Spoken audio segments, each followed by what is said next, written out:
Hello दोस्तों, मैं हूं आपका अपना अजीत सर और आज हम जिस कहानी का पोस्टमार्टम करने वाले हैं, अरे बाप रे, ये कहानी नहीं, दिलों को चीर देने वाला एक इमोशनल ड्रामा है। नाम है कोसी का घटवार और इसके डायरेक्टर मतलब राइटर हैं शेखर जोशी जी। तो भाई अपनी कुर्सी की पेटी बांध लो, पॉपकॉर्न ले आओ, क्योंकि आज हम एक फौजी की अधूरी प्रेम कहानी में गोता लगाने वाले हैं। ये कहानी ऐसी है कि एक बार समझ ली तो एग्जाम में तो नंबर आएंगे ही, दिल पे भी छप जाएगी। चलो शुरू करते हैं। भाग 1। देखो भाई, कोई भी फिल्म या कहानी समझने से पहले उसके हीरो हीरोइन को जानना जरूरी है। तो हमारी कहानी के मेन कैरेक्टर हैं गुसाई। ये है हमारी कहानी का हीरो, एक एक्स फौजी। पहले फौज में इसका टशन था, रॉब था, पर अब जिंदगी ने ऐसा धोबी पछाड़ दिया है कि भाई अकेला कोसी नदी के किनारे एक पंचक्की चलाकर टाइम काट रहा है। दिल का अच्छा है पर किस्मत का मारा है, समझो अपने टाइम का देवदास है ये। लक्ष्मा ये है हमारी कहानी की हीरोइन, गुसाई का पहला और आखिरी प्यार। हम समुख चंचल लेकिन हालातों के आगे मजबूर, बस यही दो मेन खिलाड़ी हैं। बाकी सब तो साइड कैरेक्टर हैं, जैसे कहानी में ट्विस्ट लाने वाले कृष्ण सिंह और विलेन बने लक्ष्मा के बाबूजी। अब समझते हैं कि कहानी में हुआ क्या। भाग 2, कहानी का सारांश। तो सीन शुरू होता है एक पंचक्की से। जेठ की गर्मी है, नदी नाले सूखे पड़े डिढ़े हैं। हमारी पंचक्की भी ऐसे चल रही है जैसे किसी लद्दू घोड़े को जबरदस्ती दौड़ाया जा रहा हो। खस खस छिछिड़ छिछिड़, इतनी धीमी आवाज की नदी के पार कोई फुसफुसाए तो भी सुनाई दे जाए। और इस पंचक्की का मालिक हमारा हीरो गुसाई बड़ा परेशान है। जा साला, सुबह से 10 पंसेरी भी नहीं पिसा। वो अकेला है, इतना अकेला कि खुद से ही बातें करता है। कोई ग्राहक आता है तो दूर से ही भगा देता है, क्योंकि पहले से ही 2 दिन का काम पेंडिंग है। अब आप सोच रहे होंगे कि ये फौजी आदमी यहाँ पंचक्की पर क्या कर रहा है, इतना अकेला क्यों है। तो चलो फ्लैशबैक में चलते हैं। सीन 1, हीरो की एंट्री। कुछ साल पहले गुसाई फौज में था, एकदम टिप टॉप वर्दी, किश्तीनुमा टोपी तिरछी करके जब वो छुट्टी पर गांव आया तो भाई साहब गदर मच गया। जैसे आज कोई सेलिब्रिटी आ जाए, बच्चे बूढ़े सब उसे देखने आते, लड़के तो उसकी स्टाइल कॉपी करने लगे। सीन 2, लव स्टोरी शुरू। इसी भीड़ में गुसाई की आंखें किसी को ढूंढ रही थीं, और वो थी लक्ष्मा। दोनों एक दूसरे को बचपन से पसंद करते थे। एक दिन गुसाई शिकार का बहाना बनाकर जंगल में लक्ष्मा से मिलने पहुंच गया।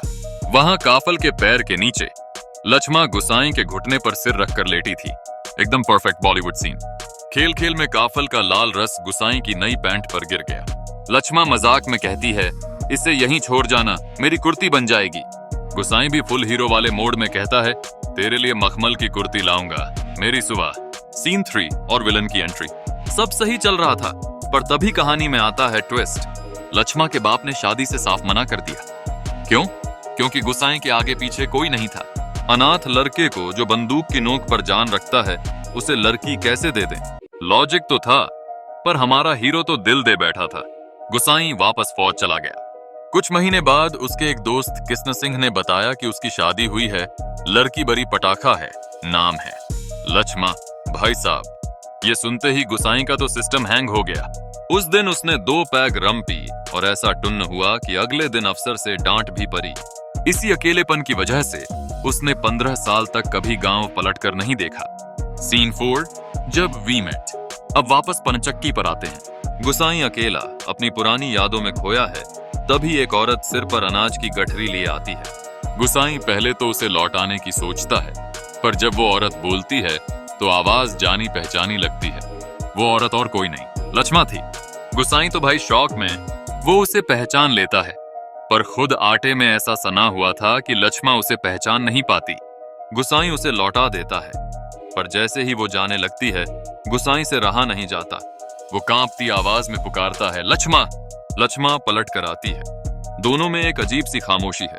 गुसाई पूछता है, बाल बच्चे ठीक हैं? और लक्ष्मा की आंखों से टप टप आंसू गिरने लगते हैं। वो बताती है कि उसका पति मर चुका है, मां भी नहीं रही और अब एक बच्चे के सहारे जी रही है। सीन 5, सच्चा प्यार बिना दिखावे के। यहीं पर गुसाई का असली कैरेक्टर सामने आता है। वो कोई डायलॉग नहीं मारता, बस चुपचाप चाय बनाता है, रोटियां सेंकने की तैयारी करता है। लक्ष्मा खुद रोटियां बनाने लगती है, और भाई वो जो गोल गोल रोटियां बना रही थी, उसे देखकर गुसाई को अपने हाथ की बनी टेढ़ी मेढ़ी रोटियां याद आ जाती हैं। तभी लक्ष्मा का बेटा आ जाता है जो भूखा है। गुसाई उसे रोटी और गुड़ देता है। वो लक्ष्मा को पैसे देने की कोशिश करता है पर वो मना कर देती है। कहती है अपने पराये प्रेम से हंस बोल दें तो वही बहुत है। कहानी का अंत बड़ा ही मार्मिक है। जब लक्ष्मा का आटा पिस जाता है तो गुसाई चुपके से बिना उसे बताए अपने हिस्से का 2-2.5 सेर आटा उसकी बोरी में मिला देता है। इसे कहते हैं सच्चा प्यार, जो जताता नहीं बस करता है।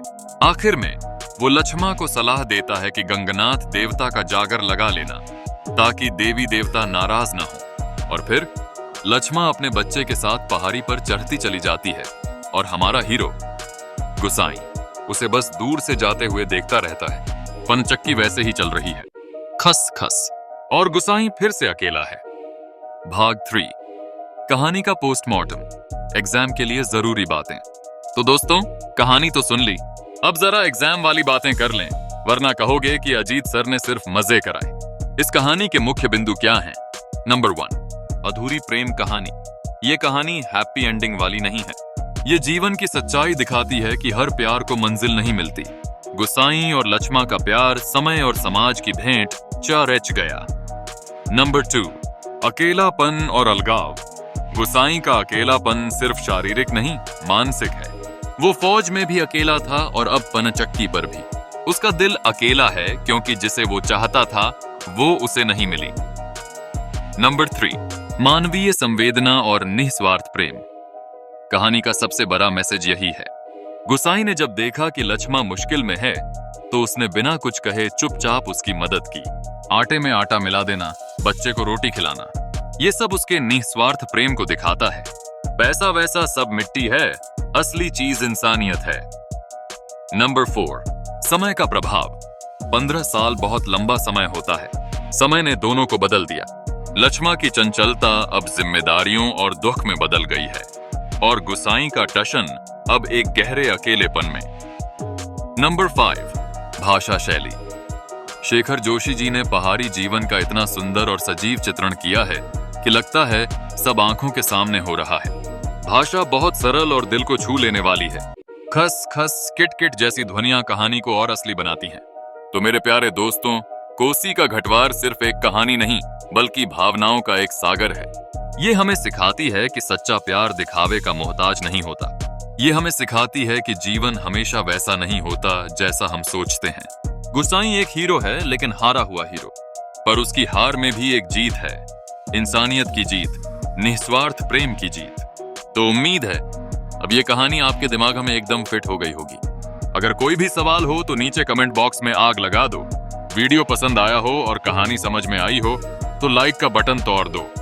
दोस्तों के साथ शेयर करके उनकी भी नया पार लगाओ। और हाँ, अजीत सर की क्लास को सब्सक्राइब करना मत भूलना ताकि कोई भी कहानी का पोस्टमार्टम मिस ना हो। मिलते हैं अगली क्लास में एक नई कहानी के साथ। तब तक पढ़ते रहो, समझते रहो। Goodbye. Thanks for watching.